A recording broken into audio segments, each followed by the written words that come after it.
Irmão, boa noite, irmãos. Que a graça e a paz do nosso Senhor e Salvador Jesus Cristo possa estar habitando no teu coração, na tua vida nessa noite. Amém? Amém. Hoje cedo, a gente teve a oportunidade de ser ministrado através da vida do irmão Ramon. E ao final do culto, eu estive à porta, recebendo a despedida por parte dele, e disse a ele que eu estaria não me apropriando, mas que eu estaria fazendo menção de parte daquilo que ele falou na mensagem dele, porque não existem coincidências, existem jesuscidências. E a mensagem que Deus havia colocado no meu coração tem muito a ver com aquilo que nós tratamos nessa manhã. E eu gostaria, antes mesmo de que nós pudéssemos ler a palavra de Deus, eu vou estar compartilhando com a igreja a respeito do tema que nós estaremos trabalhando nessa noite. E talvez seja um tema que seja questionável, ou seja intrigante, mas a base do tema é o último dia de morte. O último dia de morte. E se a gente para poder pensar, talvez a gente fique questionando. Talvez, pastor, você pudesse falar a respeito do último dia de vida, ou talvez do primeiro dia de vida, do nascimento, que é algo que marca com felicidade e muitas das vezes marca com a tristeza da despedida. Mas não, eu gostaria de compartilhar com os irmãos sobre o último dia de morte. E de manhã, durante a pregação do nosso irmão Ramon, ele falava a respeito das questões do que é verdinho, do que é saudável, da condição de árvores, de hortaliças, de plantas.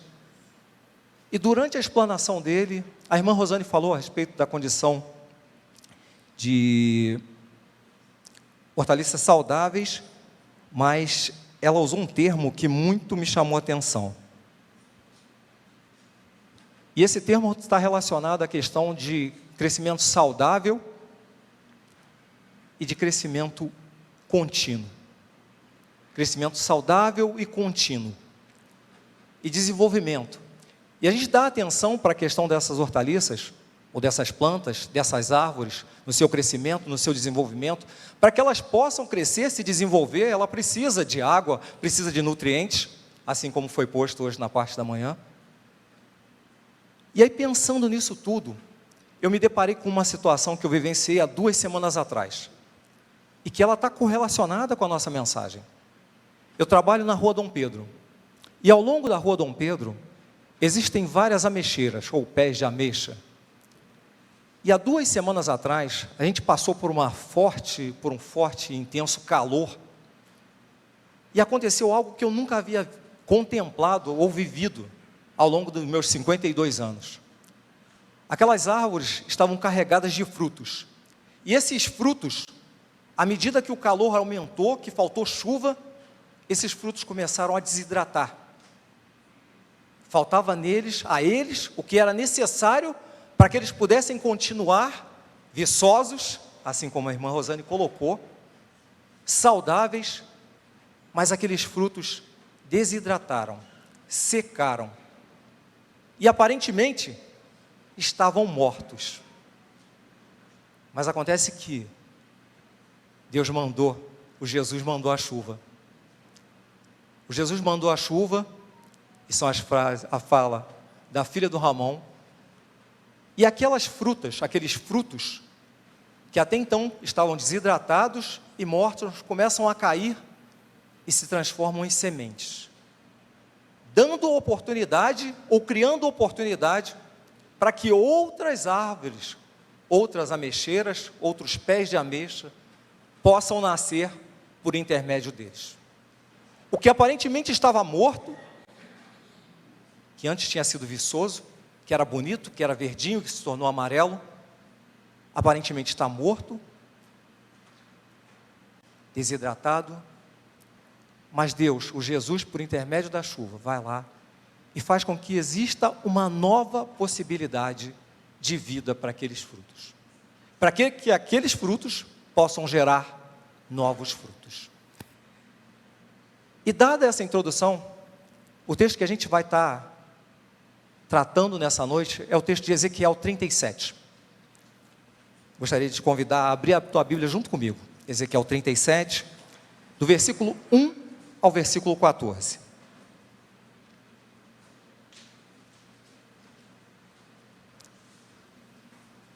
Podemos ler juntos?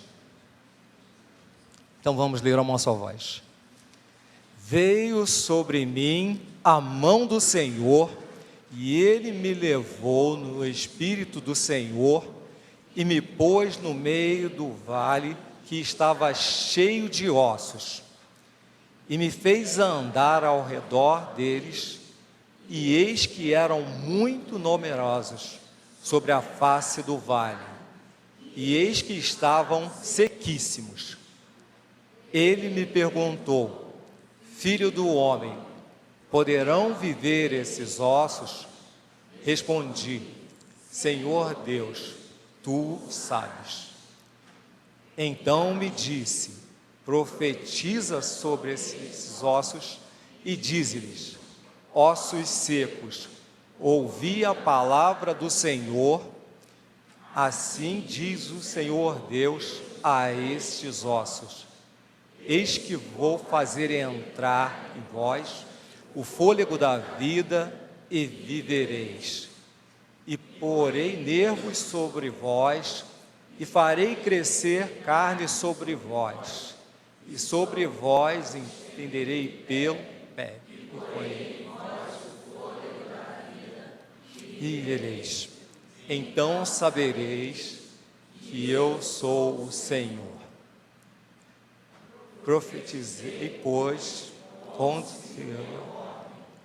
Ora, enquanto eu profetizava, houve um ruído, e eis que se fez um rebuliço, e os ossos se achegaram, osso a seu osso. E olhei, e eis que vieram nervos sobre eles, e cresceu a carne, e estendeu-se a pele sobre eles, cima, mas não havia neles fôlego. Então me disse: profetiza ao fôlego da vida, profetiza o filho do homem, e dize o filho da vida: assim diz o Senhor Deus, vem, quatro cantos, toques da vida, e assopra sobre esses mortos, para que vivam. Profetizei,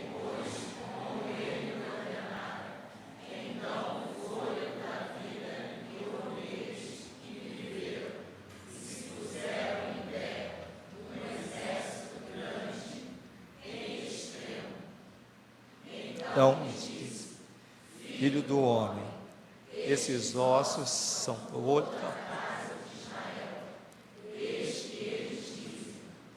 Nossos ossos fechados, nossa esperança, estamos de todo faltados.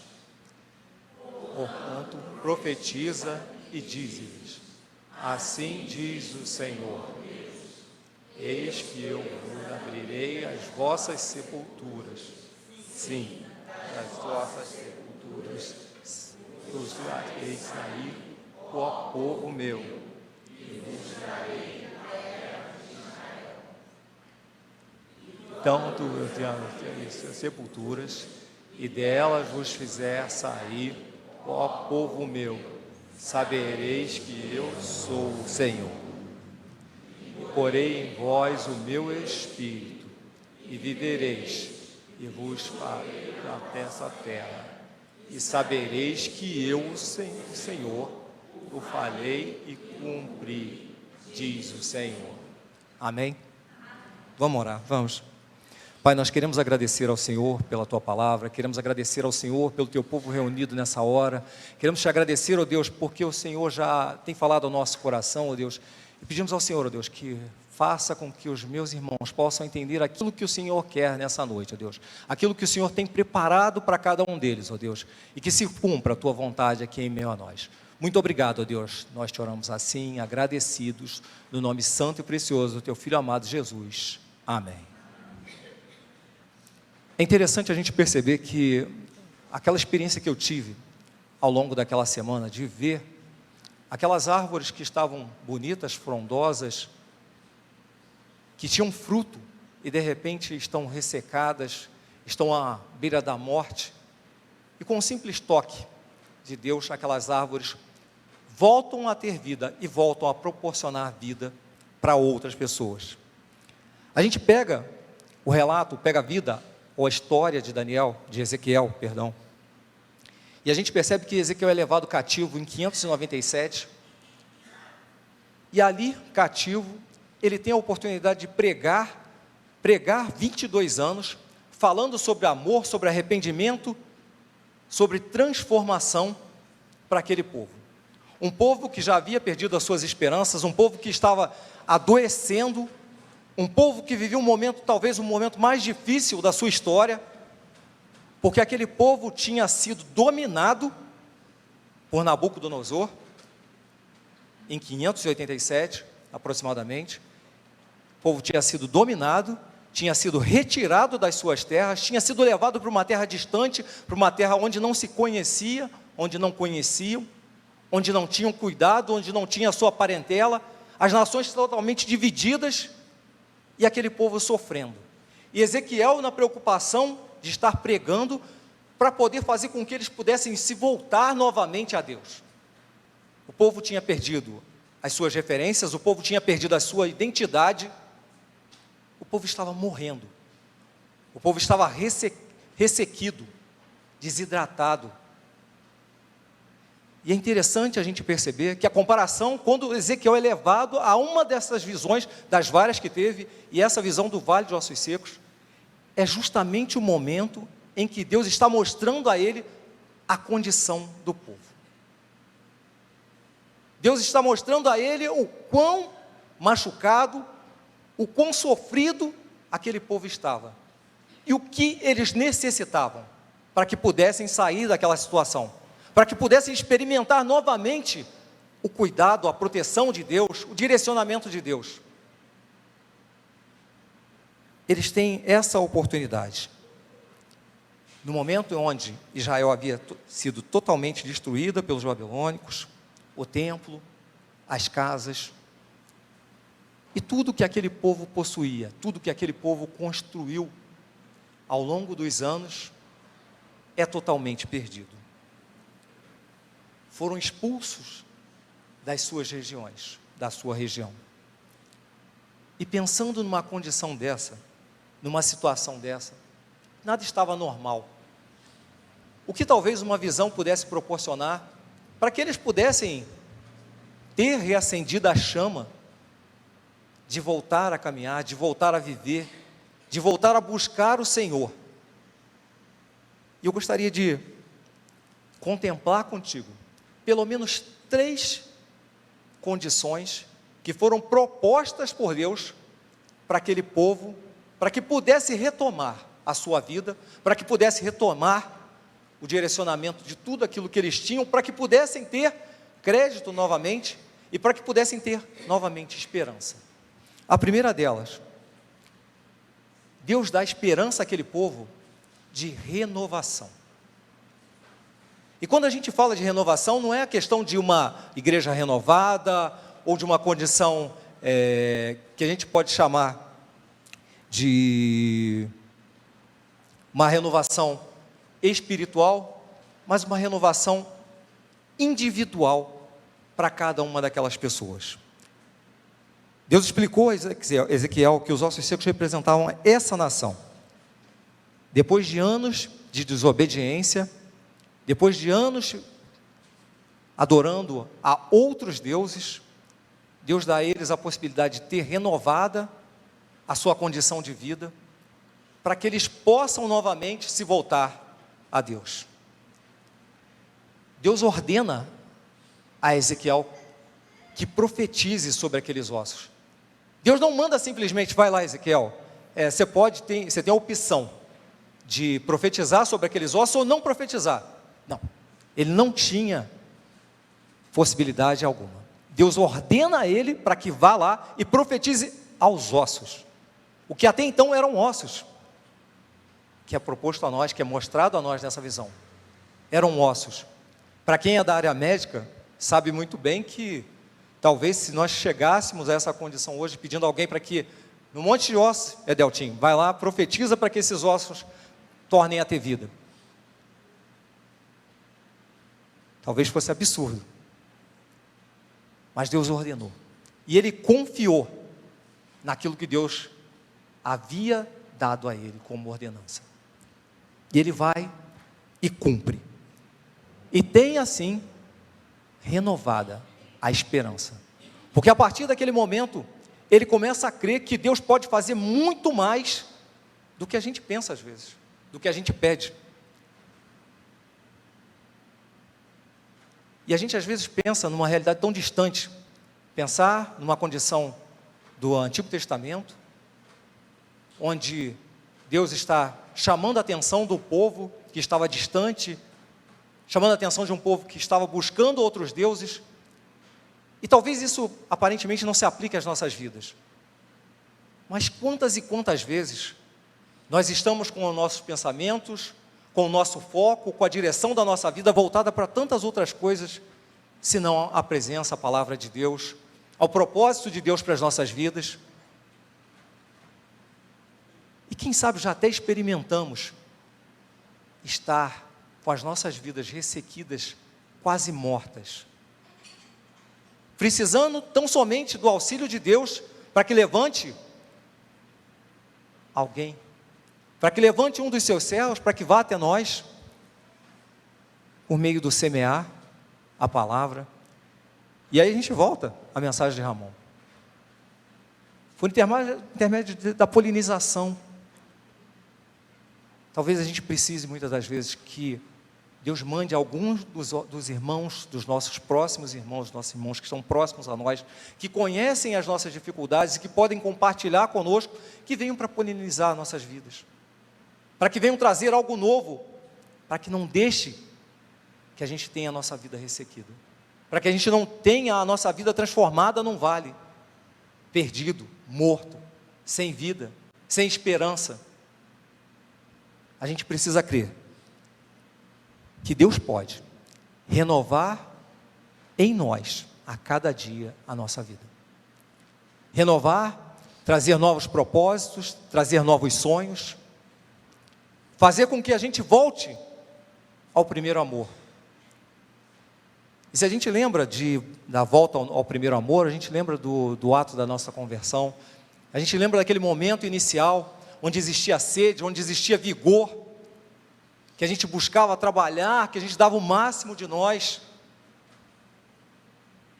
Esse precisa ser o renovar das nossas vidas, de voltar ao primeiro amor, de entender a condição onde nós estamos, aquilo que a gente precisa melhorar para avançar, e não ficar estagnado para morrer.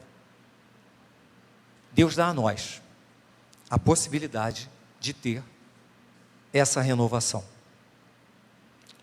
O que eles viviam, ou o que eles estavam vivendo, era tudo fruto do pecado. Já eu tinha abandonado a Deus pelas falsas profecias, abandonado a Deus pelos falsos deuses, e se dedicavam a coisas que eram totalmente erradas. A gente precisa, para ter a nossa vida renovada, estar com nossos ouvidos atentos e ouvir o chamado, não do vale de ossos secos,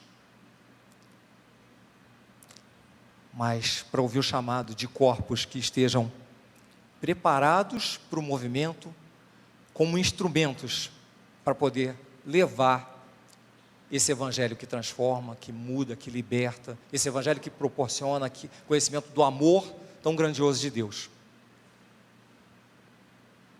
A gente não pode deixar ser conduzido como ossos secos em meio a um vale.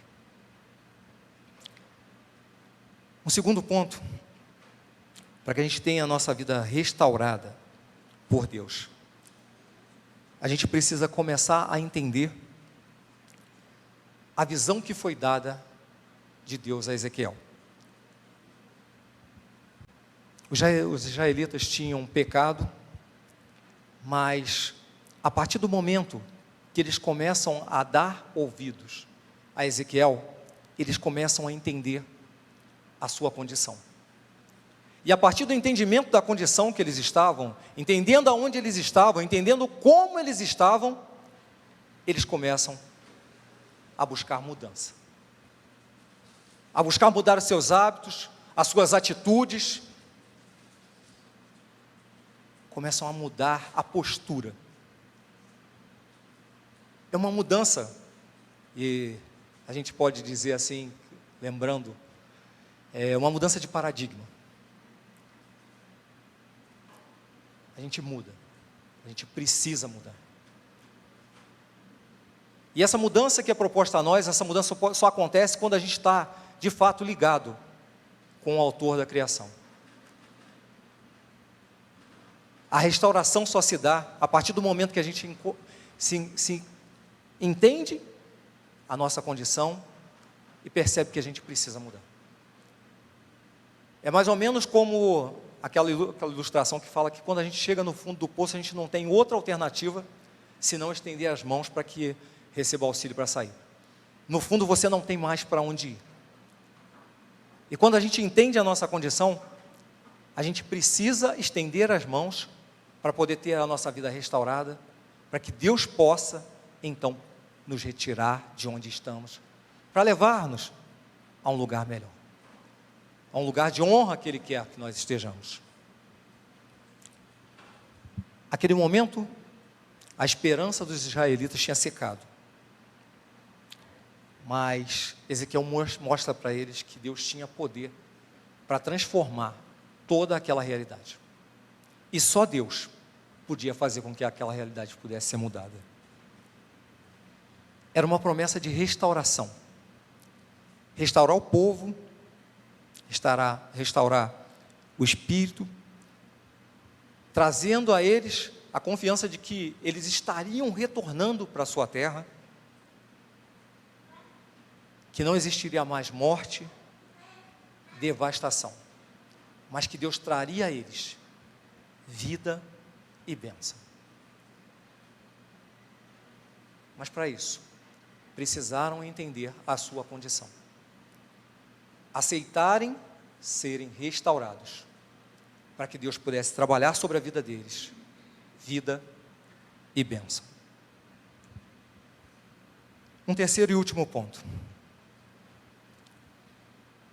A gente pode, por intermédio de ter a nossa vida renovada, ter a nossa vida restaurada, ter a nossa vida, a esperança restabelecida. E quando a gente fala que, quando tudo parece estar perdido, às vezes a gente se encontra nessas situações semelhantes, quando tudo parece ser o fim, que a gente acha que não tem saída, e talvez fosse essa a condição que aquele povo se encontrava. Já não existia mais esperança, já não existia mais saída, e eles pensavam que talvez seja melhor que morramos. E às vezes as situações que a gente enfrenta na nossa vida, diariamente, nos tomam de forma avassaladora, e às vezes nos questionamos se de fato vale a pena viver dessa forma. Mas se a gente entende aonde nós estamos, se a gente entende que Deus pode proporcionar renovação, que Deus pode proporcionar restauração, e a gente entende aonde a gente está, e aonde a gente quer chegar com Ele, a esperança vai ser renovada. E a gente vai poder viver coisas novas, coisas maiores, das que até então nós vivemos. Ele pode, Deus pode, fazer em nós e através de nós o impossível. E quando eu trago para os irmãos aquela experiência daquela árvore que está desidratada, ressequida, mas quando a chuva vem e faz com que aqueles frutos novamente tenham uma possibilidade de ter vida e de proporcionar vida, é isso que Deus quer para as nossas vidas também. Talvez a gente se questione que não tem mais condições, ou que não tem mais possibilidade, ou que está desacreditado em determinada situação, mas Deus quer regar as nossas vidas de forma que a gente venha fazer diferença. Deus quer levantar missionários para colocar lá na mangueira e ouvir atentamente o relato, para que vidas que estão lá ressequidas, vidas que estão morrendo, tenham uma nova oportunidade de florescer. Para que essas vidas que estejam lá nos campos missionários, para que os missionários que estejam lá tenham as suas forças renovadas para continuar levando a palavra. A gente precisa entender onde nós estamos, aonde nós queremos chegar, e esse aonde nós queremos chegar, precisamos caminhar com Deus, para que Ele possa proporcionar a nós esperança de transformação na nossa sociedade, esperança de transformação para a vida das pessoas que estão tão próximas a nós, esperança de transformação e restauração e renovação para a vida daqueles que não conhecem ainda a palavra de verdade.